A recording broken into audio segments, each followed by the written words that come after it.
Welcome guys, this is Ola from Stop Me Your channel, back with another Life is Strange video. Now this one is not actually Before the Storm related, it's just something that I wanted to record because it's been on my mind, and it's a sort of question that every person wants to answer for themselves, and people are usually very strict about their answer in this case. Whenever you pick something, you stick to it and you think you made the right choice. Same with me.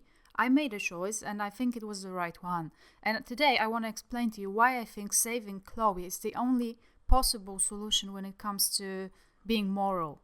I think this is the right choice. I think saving Chloe was the right choice. Now, I do agree that developers stated that both ways are good enough and both outcomes are sort of equal, so there is no right or wrong answer. Each paths are the right ones, the correct ones to follow. I do agree with it. It was properly executed, and you do feel, because I played both endings, you do feel that you made the right choice in a way. But I just feel stronger about this one option, which was saving Chloe. It's still 50-50 when you look at the game starts. It's still 50-50, so that's a quite a equal outcome for a game. Slightly more people would sacrifice Chloe thinking it's the right thing to do, and I want to explain why morality-wise, philosophy-wise, ethics-wise, saving Chloe is the right choice, not saving Arcadia Bay. You cannot really sacrifice one person to save more people. Many people claim that you can, but I don't think it's the right thing to do. Now, this is not something that Don't Know sort of came up with. It's not their idea. It's been a dilemma for many years, to save one or to save many people. Do you sacrifice one person? Do you kill one person so more people would live? That's a very old question that's been answered by many people in many different ways, and many philosophy paths sort of touched the idea and discussed it, and there are books about it even, and there are films on YouTube, and there's plenty of people talking about it, going as back as some philosophers like Immanuel Kant, but I'll get back to it later.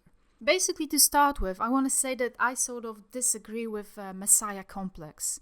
The origins of Messiah complex would be religion, I guess. You know, when you have Jesus dying to save humanity from all the sins that they may encounter in the future. Then you had it repeated in many other cultural items like books, movies, TV shows. So you have a Lord of the Rings, where Frodo sort of, well, he doesn't die, but he sacrifices himself by heading into Mordor almost alone, like bearing the burden. Then you have Harry Potter, who has to die. Then you have Aslan in Narnia books that were sort of based on religion as well.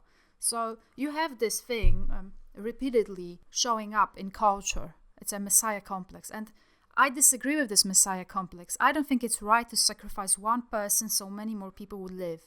I don't think you can really measure people's lives and state that this is less valuable than this. I don't see it happening. I think each life matters in its own way. Now, about 2 years ago, this book by a German lawyer, Ferdinand von Schirach, was released. This book was about an interesting experiment. This experiment was executed in Germany. A situation presented in this book, and then later on it was turned into a TV drama, sort of a legal drama, with actual viewers interacting with show's outcome. The story is that you have a plane with 164 people heading towards a stadium with 60,000 people, and it's going to blow it up, sort of. It's going to crash there and kill all those people, like 60,000 people. And you have 164 people on board of the plane. You have a German pilot that is flying next to the plane with 164 people, and he decides to shut down the plane so that stadium people survive. Viewers had to decide, is the pilot innocent? He did kill 164 people, but he also saved 60,000 people on the stadium. So people voted, and they voted that the pilot was innocent and that it was his right to sacrifice 164 people so that stadium people would live. I think at this point I would also agree. I mean, I wouldn't be happy about it, but that's what probably I would do. Then by the end of the book, there was another question. What would you do if your loved one was on this plane? Would you really care about those 60,000 nameless people, or would you care about your loved one sitting on the plane? Now, more people hesitated, and I would have too. I don't think I would be able to shut down a plane if my loved one, my partner or whatever was on this plane. I wouldn't do it. And I think that's a very human thing to do. It's something that makes us human and not animals. We think about these things. We care about people. This is also a famous trolley problem. Like, take a look at the trolley problem. It was already discussed. Have a look at this.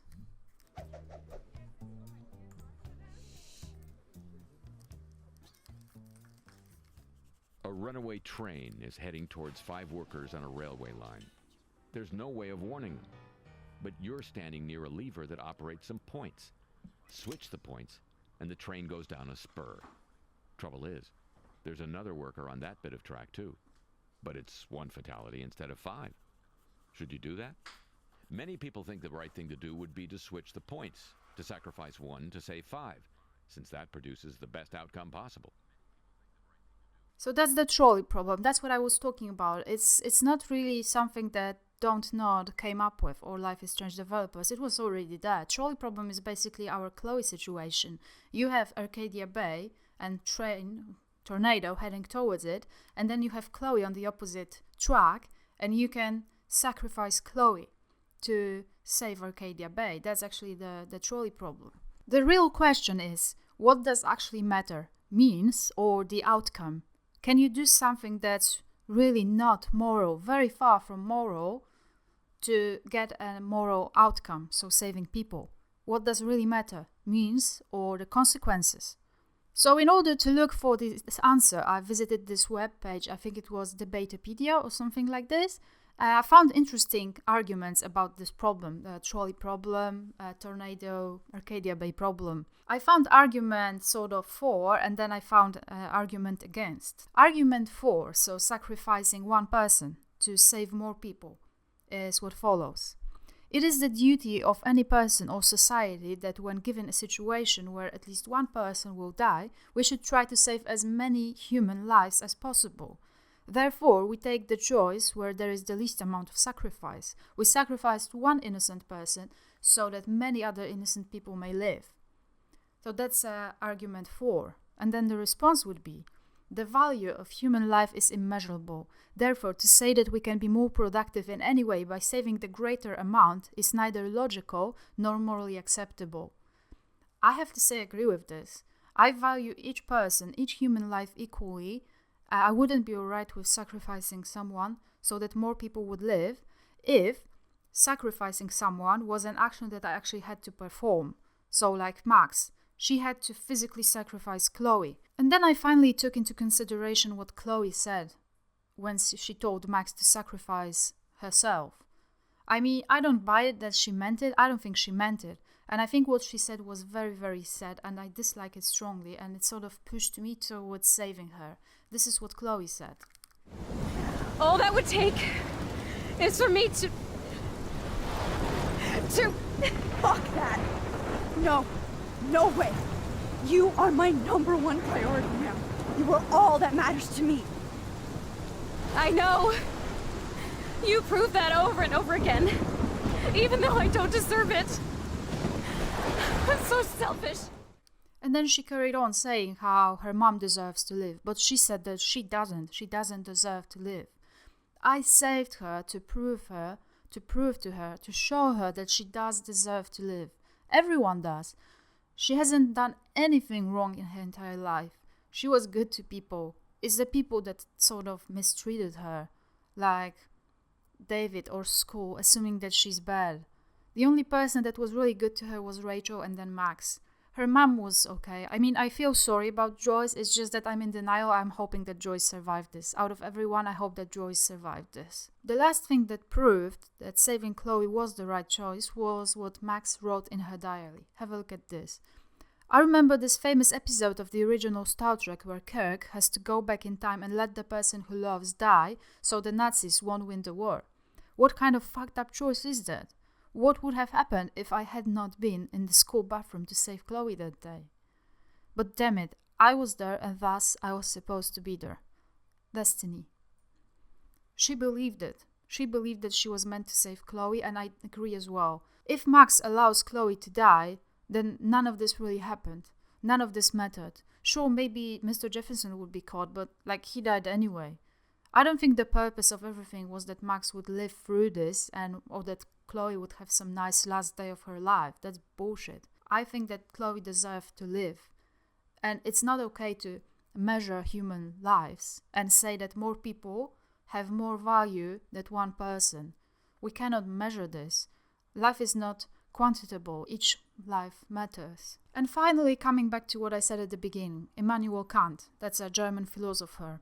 He wrote something extremely smart. I totally agree with what he said. I think this is a nice outcome for this debate that I'm sort of having with myself. Immanuel Kant states that the morality of an action depends on the action itself, regardless of the consequences of the action. Therefore, ends never justify the means.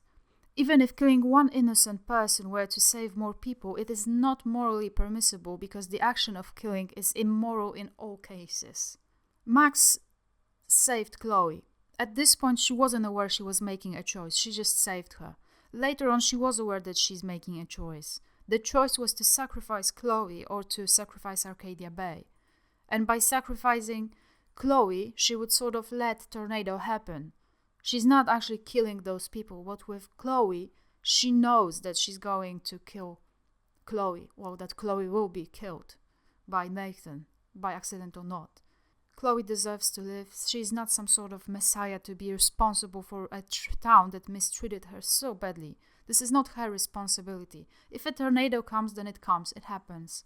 But you are responsible for your own person. That's Chloe. Please tell me what you think about what I just said, if you agree with me or not. I realize that people have very strong opinions about it and people sort of look at it in this measurable way, that more lives matter more. At the end of the day, I wanted to prove to Chloe that she deserved to live. Let me know what you think. This was Ola from Stop Me O channel. You can find me on various social media like Twitter, Tumblr and all that. I'm leaving links in the descriptions. Subscribe if you enjoy those videos. There are regular Life is Strange and other games videos. Remember to leave a thumbs up. Thank you for watching. Take care of yourselves, guys. Max, it's time. Not anymore.